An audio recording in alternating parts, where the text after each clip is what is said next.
It was just another night on the road for Sarah. The kind of drive that made her feel both free and isolated at the same time. She was used to long stretches of highway, the hum of the engine, the low glow of the dashboard lights.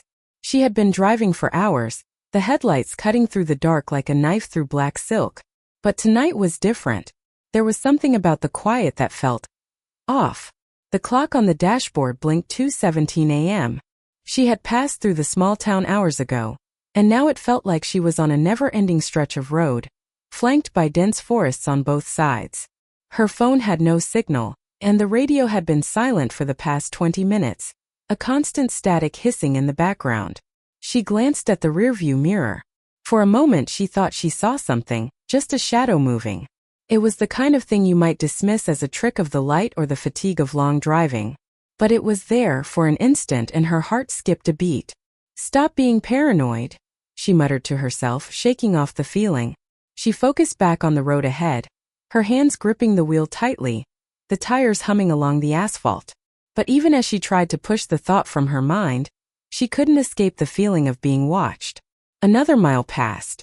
The trees loomed closer now, their twisted branches reaching out like skeletal arms. The road ahead seemed to stretch on endlessly, and Sarah felt a rising sense of unease, as if the forest itself was alive and closing in around her. The headlights flickered. She glanced down at the dashboard again. Everything seemed normal, but the flicker had been strange, like a brief pulse. She shook her head, trying to stay focused. Maybe it was just the cold air, or maybe it was her tired eyes playing tricks on her. She had been driving too long. She reached for the heater, turning it up to get some warmth into her stiff body. That's when she heard it. A sound, a thud, came from the back of the car. A low, muffled noise like something had hit the trunk. Her heart raced. She tried to dismiss it as just a bump on the road or an animal scurrying across the pavement, but it was too deliberate, too intentional. Her hand instinctively reached for the rearview mirror again. This time the reflection was different. The shadow she thought she saw earlier was no longer a trick of the light. Something was there. Something moving. Her breath caught in her throat. There was a figure, dark and out of place, standing in the middle of the road. It was too far to make out any details clearly, but there was something about the way it stood, too still, too silent. She couldn't make sense of it. She thought about slowing down, pulling over. But something stopped her. An instinct deep inside her told her not to stop, not to engage. Her foot pushed harder on the gas pedal. The car's engine roared to life, speeding up into the night. She didn't look back, though she could feel her pulse pounding in her ears, the adrenaline flooding her system. But then she heard it again. Thud. This time it was louder. It was almost as if it was coming from beneath her car, from somewhere deep within the frame. She glanced nervously at the rearview mirror. The figure was closer now. Too close. A shadow shifted in her peripheral vision. Her heart skipped, and she jerked the steering wheel instinctively. The car swerved and she quickly corrected, her pulse racing. Was it following her? Had it always been following her? She couldn't be sure. Suddenly, the headlights blinked off completely, and the car plunged into darkness. Panic surged through her. She slapped at the dashboard trying to restart the lights, but it was useless. The engine sputtered and for a moment, Sarah thought it was going to die completely. She tried to steer off to the side of the road, but the steering felt off. The car wasn't responding like it should. Then the engine came back to life with a growl. The headlights flickered back on, illuminating the road ahead. And that's when she saw it. It was standing in front of her car now.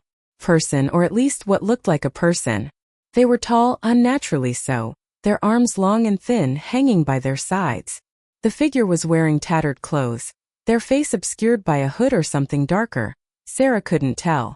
But it wasn't the face that made her stomach turn. It was the way they moved. Slowly, deliberately, as if they knew exactly where they were going and had all the time in the world to get there. Her eyes locked on the figure in front of her. It didn't move. Didn't flinch. Sarah slammed her foot onto the brake, but the car didn't stop in time.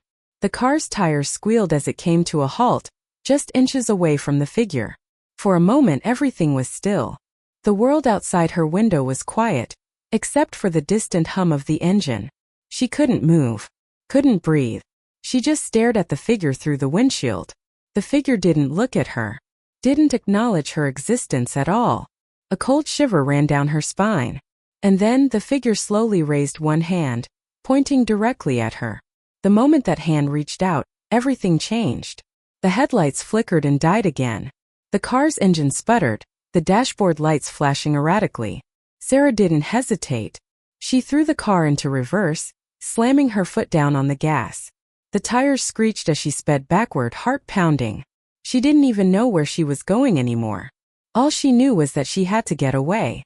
She kept looking over her shoulder, seeing nothing but darkness.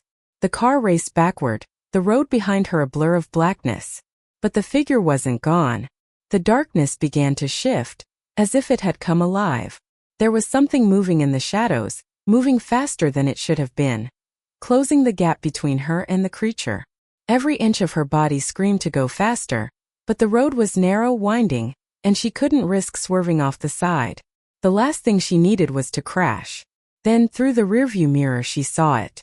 The figure was running, no rushing, toward her, moving with a speed that shouldn't have been possible for something so tall and lanky.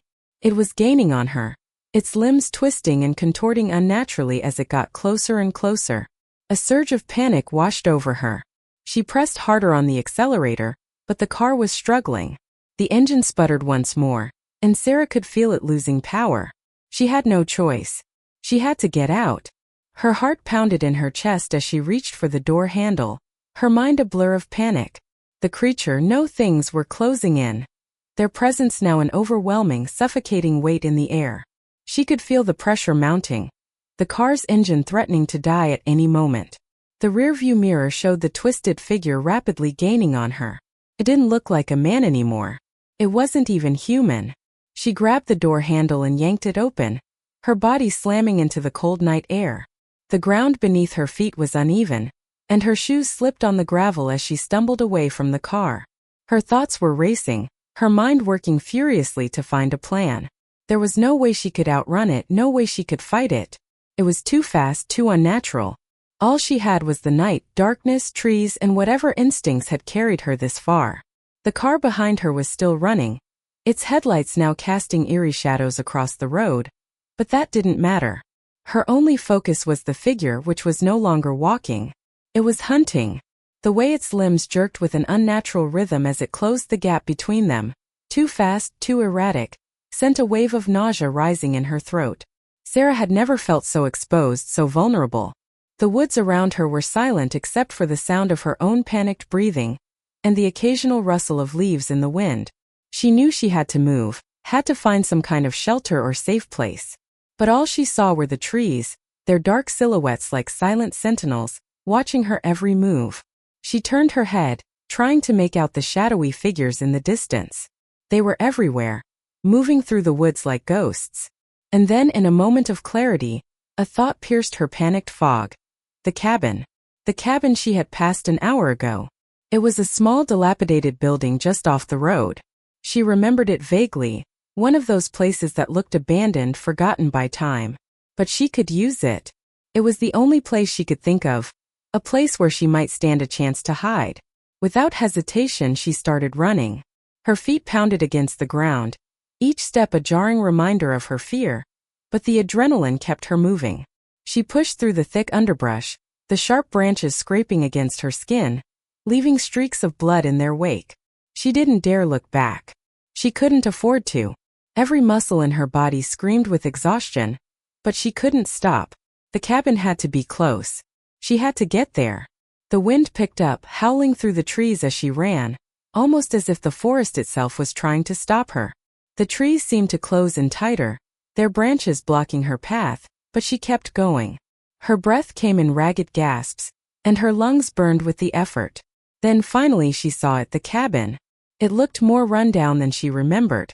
The windows were boarded up, the paint peeling away in large chunks.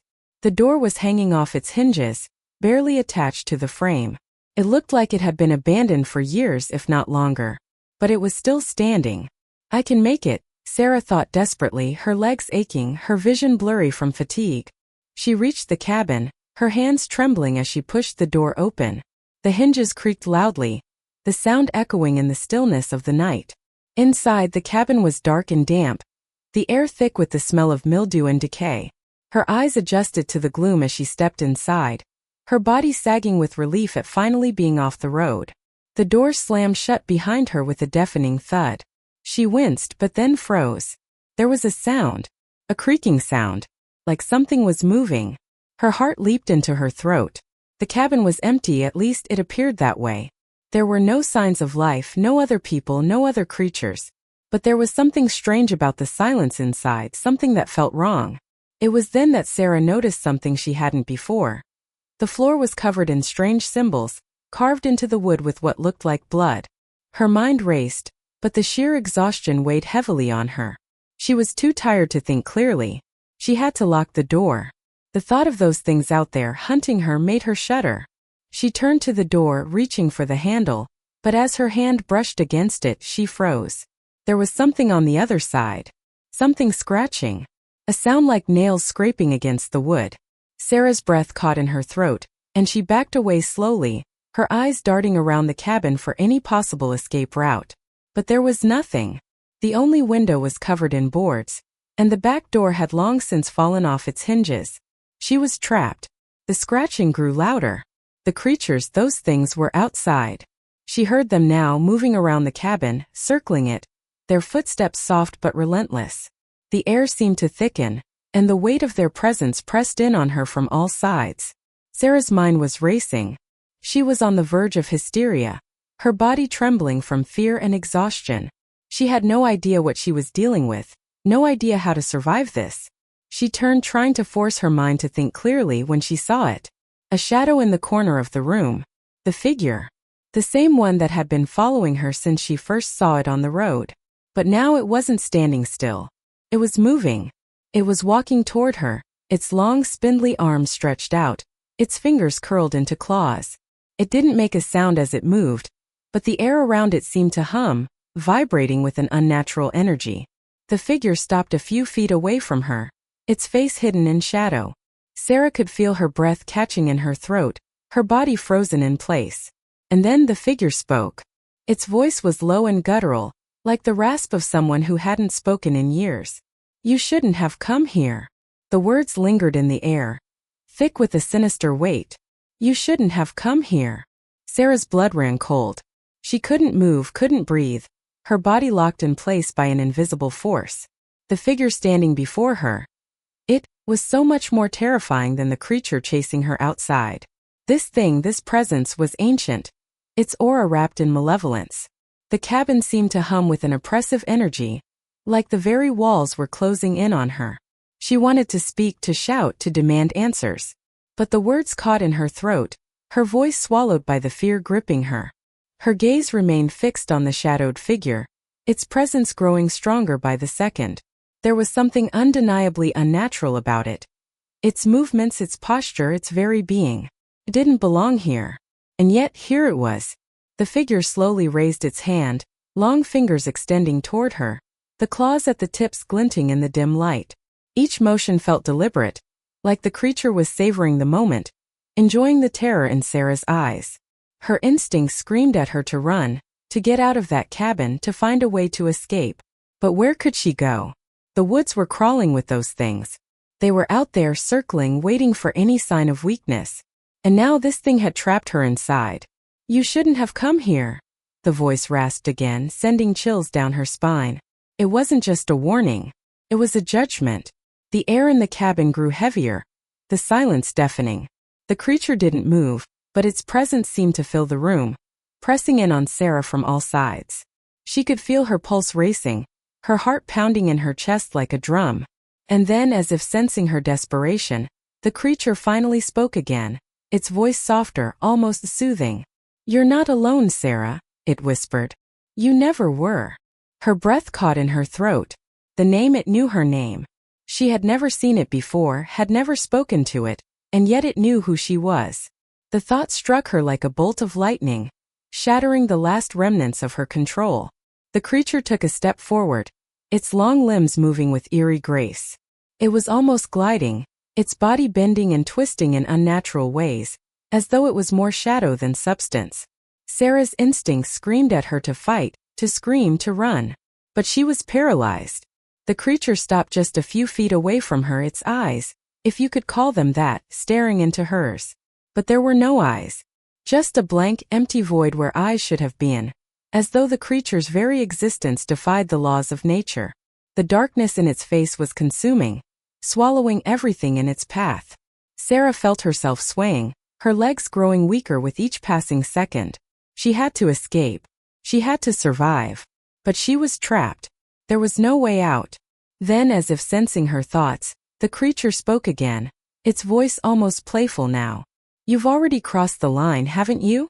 You've already invited the darkness inside."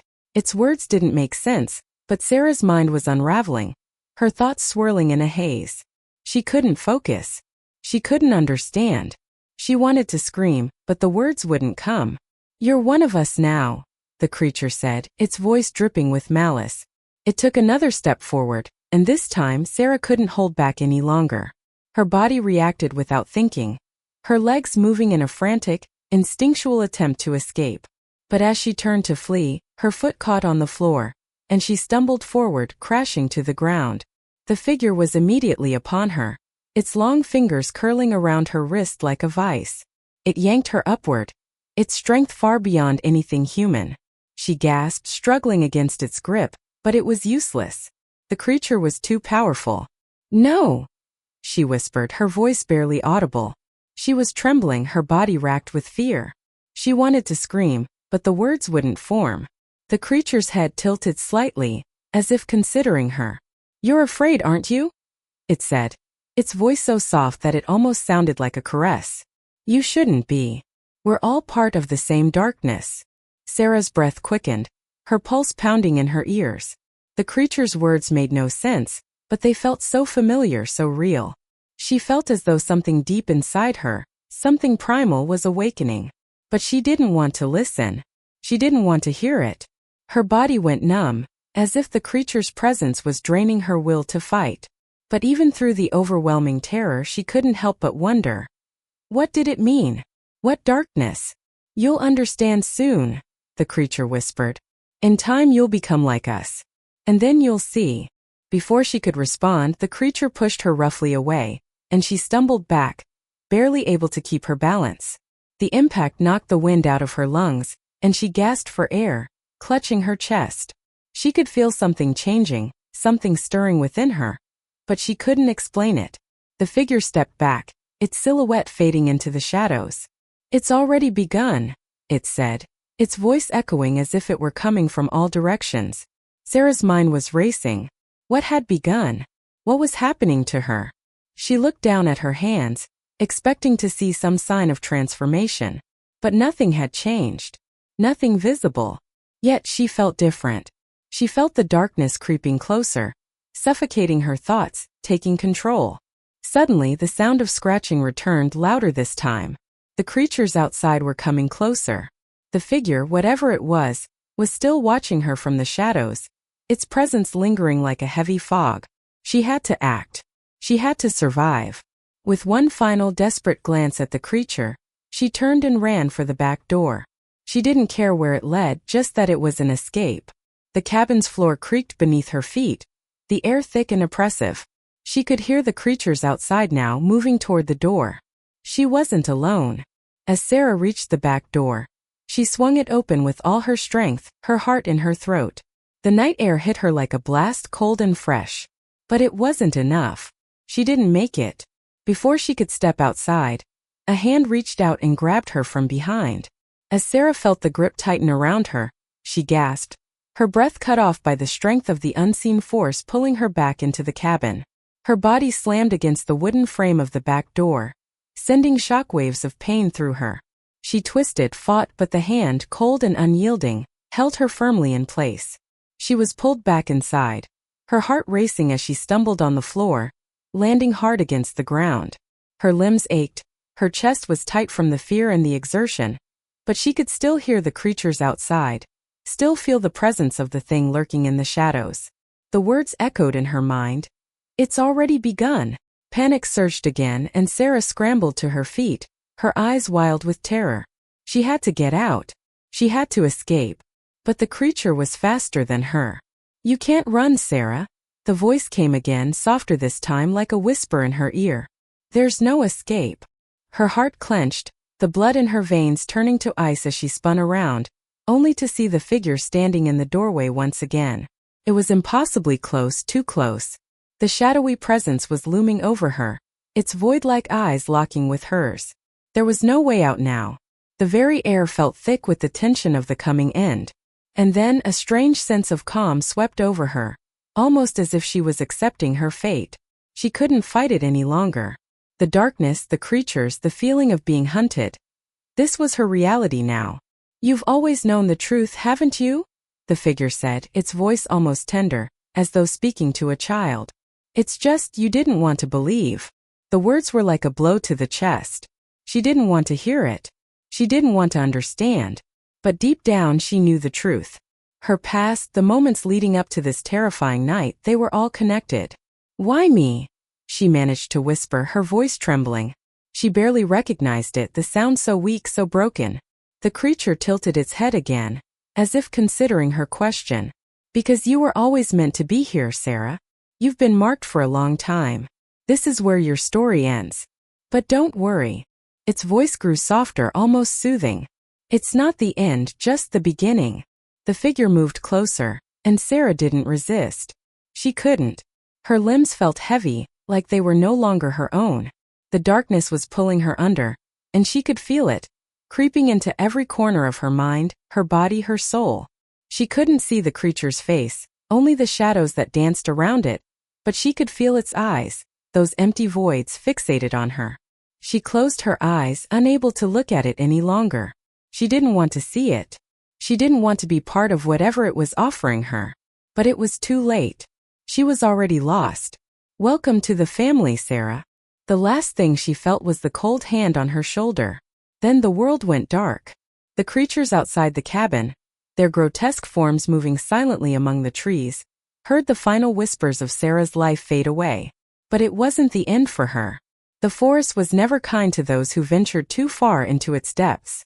And now Sarah was part of it, part of the darkness, part of the hunger that had claimed so many before her. Her body was still lying there, untouched, almost serene in its stillness. The creatures had no use for her in that moment, for their hunger was not for flesh alone. It was for something deeper, something more visceral. The very essence of a soul, torn from the body and consumed by the malevolent forces that haunted the woods. Her name, Sarah, was already being forgotten by the forest. It was only a matter of time before her memory would be erased, consumed by the darkness that thrived in these forsaken woods. The wind howled again, louder now, sweeping across the cabin and making the ancient trees creak and groan in response. The forest had tasted her fear, and it would hunger for more. As the moon cast a pale light over the scene, the cabin stood silent again, empty except for the shadows that seemed to breathe, move, and wait for the next soul foolish enough to enter. The walls had once witnessed the warmth of life, the joy of people who had visited, but now it was only a shell, a waiting trap for those who ventured too far, believing they were safe, unaware of the ancient horrors lurking beneath. The wind carried a whisper through the trees, a soft, eerie promise. No one is ever truly alone in the forest. And then, as if summoned by that very whisper, something stirred within the cabin, a shiver running through the walls. The darkness deepened, gathering strength. The creatures, those unnatural beings that had stalked Sarah, knew that it was time. The forest had claimed another, and soon they would return to the shadows, waiting for the next trespasser. But they weren't the only ones. Not far from the cabin, another figure stood at the edge of the tree line, watching with wide eyes. He had been following the trail, the same trail Sarah had once walked. He had no idea what lay ahead, what fate awaited him in the forest's heart. But something had called him here. Something had drawn him into the woods, much like Sarah. And now, like her, he was bound to the same destiny. His name was Michael. And he was not alone in his search. His mind raced with questions, but the answers eluded him, just as they had eluded everyone who had stepped into the forest before him. Sarah's disappearance hadn't been the first, nor would it be the last. He hesitated for a moment, staring at the cabin, the cold wind brushing against his face. Something wasn't right.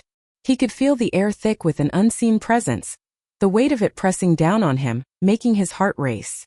It was a warning. But was he brave enough to listen? No one is ever truly alone in the forest. The words seemed to echo in his mind. He didn't know where they had come from, but they felt real, like a truth too terrible to ignore. Still, the urge to find out what happened to Sarah, to uncover the secrets of the forest, overpowered his common sense. With a final breath, he stepped forward, pushing past the branches and stepping onto the dirt path leading to the cabin. The trees seemed to bend slightly toward him, as if watching, waiting. He didn't see them, but he could feel their eyes, hundreds of eyes, all staring, waiting for him to make the wrong move. As Michael approached the door, the air grew colder, and the forest seemed to hold its breath. He reached for the handle, the cold metal sending a shiver through him, but it was already open. Without thinking, he stepped inside. And that was when he heard it, the sound of whispering voices, barely audible but unmistakable. They came from everywhere and nowhere all at once. The voices spoke in hushed tones, and though Michael could not make out the words, he could feel their meaning. They were warnings. He should have turned back. But it was too late. As his foot crossed the threshold, the door slammed shut behind him with a deafening bang. His heart skipped a beat, and he spun around to face the locked door. It was too solid, too final. He was trapped. In the dim light, he could make out shapes, shadows that moved and danced around him. They weren't just creatures, they weren't just figments of his imagination. They were alive, alive in a way that defied everything he had ever understood. And they were waiting for him to make the same mistake that so many others had made before him. The whispers grew louder, more insistent. And then, as if summoned by his fear, the creatures appeared in the doorway, one by one. Michael's breath hitched as the first creature stepped into the cabin, its grotesque form emerging from the darkness. It was like a twisted reflection of a human, its skin pale and sickly, its eyes black and empty. The others followed, moving silently like phantoms, their grotesque limbs twitching as they closed in on him. A cold chill spread through his body as his legs gave way beneath him, the weight of the fear, of the realization, too much to bear. He tried to move, but his body refused to listen. He was paralyzed. The creatures didn't need to touch him to make him feel their presence. It was as if they existed in his mind as much as they existed in the physical world. They were a part of him now, a dark seed planted deep inside, feeding off his terror. Michael's breathing grew ragged, the air thick with the stench of decay. It was then that he heard the voice, a whisper that came from the very air around him, a voice filled with malice and mockery. "You shouldn't have come, Michael," the voice crooned. "You're not the first. And you won't be the last." The creatures stepped closer, surrounding him, their forms shifting in the shadows. But even as they drew near, Michael knew there was no escape. This was his fate now. His life lost to the forest's insatiable hunger. And like Sarah, Michael's name too would soon be forgotten by the trees, erased by the dark forces that haunted the woods. He would become part of the forest, one more lost soul in the endless darkness. As the creatures closed in around him, Michael's last thoughts echoed with the same eerie truth that Sarah had known before him.